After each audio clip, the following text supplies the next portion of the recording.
world and all who inhabit it. It's Cal. Welcome back to my YouTube channel. Had to work these past few days. So we were on pause for the YouTube videos, but we're back. Back and we're better. So today we're going to be talking about how to help with a BPD, borderline personality disorder episode. So we're going to talk about a few things in this video. We're going to talk some DBT skills. I'm also going to give some other skills that I've acquired through therapy and stuff. But I just want to get into this because this was a highly requested video to do skills on how to help episodes. So let's do it. Now I feel like these, what am I trying to say? I feel like these skills are really good for when you have like a petulant episode or even like a quiet one. They're really good for any of the subtypes. They're good for just in that moment. And the key part of all of this is knowing yourself and knowing your triggers. The first thing I want to talk about is understanding yourself. And this was a big part of DBT for me. A lot of the times what we would do is kind of get myself into that mindset of anger or of upset, of frustrated. And then I would kind of write down like things that make me feel this way. Because it's easier to think about those things. My cat. It's easier to think about those things when you're in that mindset rather than when you're not in that mindset and you have to kind of think about them and think about what triggers you. So a lot of the time in DBT therapy, we'll actually kind of get yourself to that point in a sense. Kind of think about how you feel when you're angry or when you're upset or frustrated or irritated. And then you can kind of easily figure out what triggers you and what makes you get to that point. And it also took me, a couple weeks of getting angry and just real life examples and real life scenarios and understanding what caused that. So like after the episode happened, I would sit down and say, okay, what caused me to get so heated and what started this whole thing? Let's look at the facts and let's try and figure this out. Because then you can really start to help yourself so much better when you understand what you're going through and why you reacted the way you reacted and what caused you to react that way. So that way when it happens again, you're kind of prepared, if that makes sense. With that being said, the first thing is always to be mindful. Mindful is a big part of DBT. It's just about being in the moment, being present in the moment, and looking at the facts of everything and not using too much emotion to control what you're experiencing in that moment. Another thing that we do in DBT therapy is teaching yourself how to put your emotions on pause or to put the reactions that you want to have for those emotions on pause. So in DBT, at least my therapist always tells me, it is okay to feel how you feel. We're human, and to think that you can't feel things is just ridiculous. Or to tell yourself that you can't feel something is just ridiculous. You're human and you're gonna feel. That's just the way it is. It's about how you react to those feelings that make it or break it. So putting a pause on how you react and doing something opposite, we call it opposite action, is such a game changer. And it's hard to do sometimes. A lot of these things, I'm gonna put a little disclaimer, a lot of these skills it takes time. It's not like, you read through all the skills and you know them all and that's it. And you're just gonna expect yourself to use them. You have to practice using them every day. And at first it's hard. At first it's hard to catch yourself in those episodes and to kind of get yourself to use those skills. But eventually over time, it kind of becomes like a habit. You start to feel yourself like boiling and you start to feel yourself getting irritated and frustrated and your clothes feel too tight and everything feels wrong and you're about to just explode. You can start to feel that and you can start to, your mind just starts telling you, let's improve, let's do something else. Over time, it does happen, and it doesn't happen right away, and a lot of people get that confused, and they don't really understand that it takes time. It's not something that you go to therapy for a month, and you just know the skills and that's it. It's about practicing them every day to make it a repetition, to repeat it, so it does become a habit.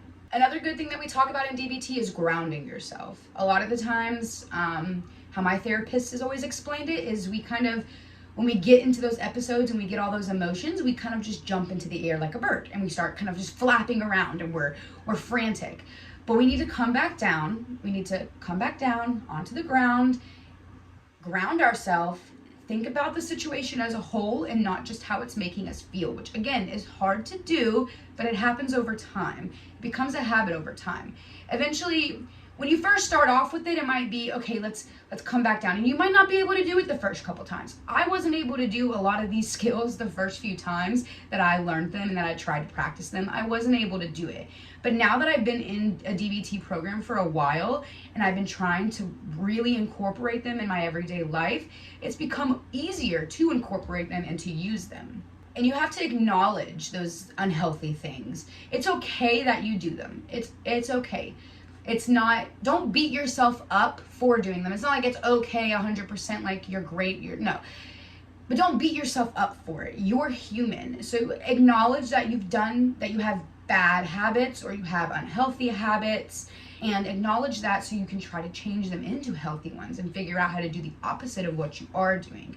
So if you are typically very, very jealous and you are typically very, very paranoid about stuff, maybe try to do the opposite and try to understand them from their point of view and try to get all angles from it. Those kind of things help out a lot too, over time, of course. And a big, big thing in DBT therapy is distractions. Distract yourself and do it in healthy ways. This can be going on a walk, just going outside and sitting in the sun and listening to music. This could be reading a book, jamming to happy music around your house or in your room. Anything, drawing, writing, color, paint, create, do some crafts. I mean, like, it can literally be anything that's healthy, positive, anything like that. Keep yourself distracted. Sometimes when you're in those emotions and you distract yourself, because we have BPD and we can switch emotions fast, like within a few hours most of the time.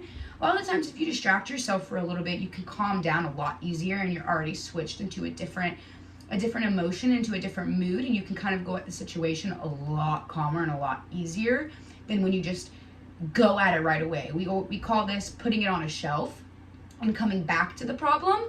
Put it on a shelf for a minute. It doesn't mean that it's away and it's locked and it's hidden and it's gone forever and you can never discuss it or talk about it. But sometimes with BPD, we have to do that because we get so caught up in our feelings and our emotions and our thoughts that we don't care about anything else and we can't see anything else because of that black and white thinking. So a lot of times when you put it on a shelf and you come back to it, you can look at everything at a way different angle and can understand things a lot better. But let's get into the DBT skills now. I talked about tip a lot, not only on this channel, but also on my TikTok. Go follow me there, your fave BPD Libra.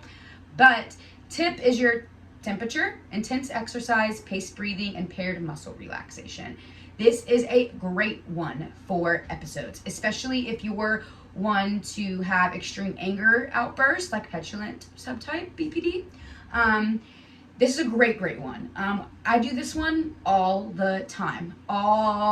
Anytime I feel like I'm about to get angry or I feel irritated, I go and do this. And I'll tell you guys how I do it. I go to my freezer, I pick up 2 ice cubes, I hold them in my hand. I hold them and I let them melt all the way through. Let them out. I hold them in my fist. And I also, the intense exercise, what I do is I just do some jumping jacks as fast as I can right there on the spot. Or I'll run in place as fast as I can on the spot. If I have time, I'll go outside and run if it's not like too hot and I don't want to sweat to death. But I'll go outside and run sometimes, in the winter especially. Intense exercise is just anything. If you have the time, I don't ever feel like when I have like a rage episode coming on that I have the time to put on like a workout episode or a workout video and follow that. In that moment, I just need to do something. So that's where I just run in place really fast. And then the paced breathing. So after you've done that and your ice has melted and you've got your heart rate going, all of this is because when we have BPD, we feel emotions so intensely. You often need something to counteract that that's just as intense, which is often why we scream and yell and throw things and have a tantrum in a sense, because we have these intense emotions and we don't know what to do with them.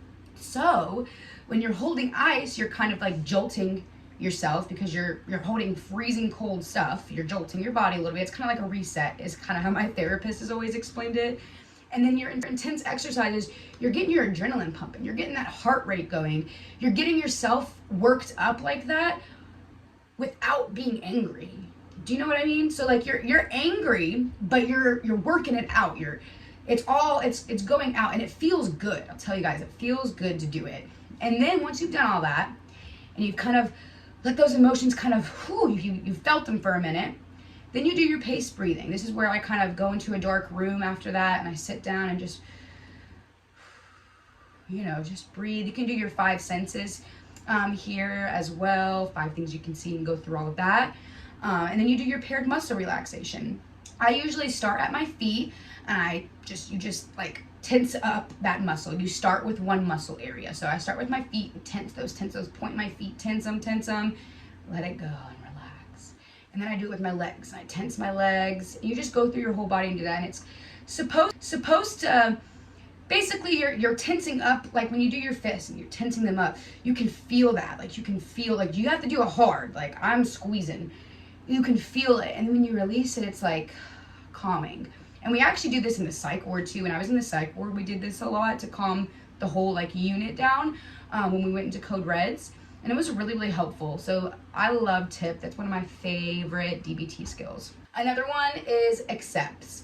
Now this one's really, really great too.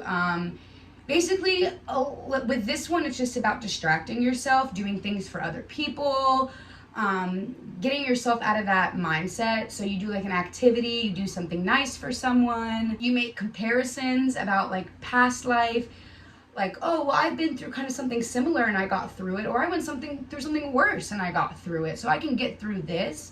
That's also part of accepts. And then it's also just about pushing away the problem right then and there and coming back to it, and your senses for self-soothing, that kind of thing. That's accepts. That's a really, really great one too. It's really just about distracting yourself and doing other things and being nice to other people to kind of get your mind off of what you're thinking about and kind of change those emotions, so that way you can look at it in a more calm way. A lot of these things are just, you're gonna have to do other things in that moment, so that way you can calm down and be able to take the situation or the problem or whatever it is in a much more open-minded and calm manner, rather than attacking the problem while you're all riled up and intense and you're about to explode. That's no good for anyone that's a part of the situation, including you, to react that way. You're not helping yourself in any way. So calming yourself down is so helpful, not only for you, but for everyone else involved, to be able to accurately assess the situation and to be able to problem solve healthily. I also love pros and cons list. These are great, great, great. I list out all the possible, so like I'll write out all the different like ways that this problem or this situation could go, and then I go through and write the pros and cons for each one. And I figure out what's the best solution to this, what has the most pros and has the least amount of cons, and how can we go about it. And it kind of gets your mind out of that like intense thinking and all those emotions, kind of gets you thinking about different ways to problem solve and what's going to be good and what's going to be bad for me. That's a really, really great thing to do. I have so many different pros and cons list in my notes app. I love pros and cons. Now, self-soothing is also a great, great thing. You can make a self-soothe box. I really wanted to put this in here. This is an amazing, amazing thing.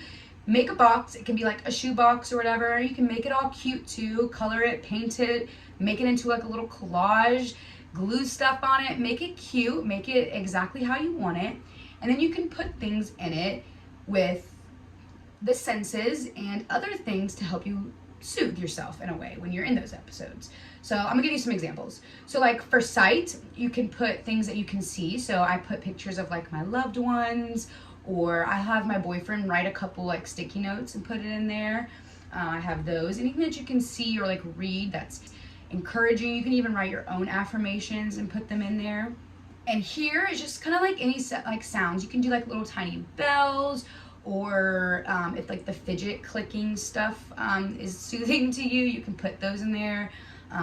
Little like chimes or anything, just little like soothing sounds. And then taste, you want to put stuff that's soothing, like chocolate, mint can be very soothing. your favorite candies, your favorite snacks, that kind of thing. And then touch, this is where you can put other fidget toys in, or even like slime or mesh balls, stress balls, worry stones, just anything that you can kind of touch on in your soothe box. And then smell, I put in a couple like essential oils, like bottles in there of like calming ones, like mint's a really great one again for like stress and stuff, or like lavender, any of those like calming essential oils you can put in there. Or you could just put in like a candle, like a stress-free candle, worry-free candle.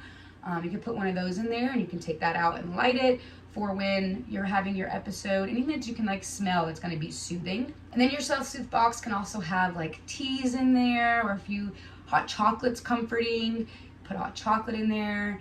If you have, you can make a playlist on your phone for your self-soothe box. So when you pull out your self-soothe box, you play the self-soothe playlist on your phone and make it very calming music, happy, nothing sad or like depressing, just chill, calming. You can even just do like a calming YouTube, like piano playlist, just calming music, nothing sad, no sad music. And you can also put, like I said, your favorite treats, your favorite candies, snacks, your favorite drinks. If you have a couple favorite like little juices or whatever that you like, put those in there. Your self-soothe box is just anything that soothes you. You can even put your partners or people that you love, like their stuff in it.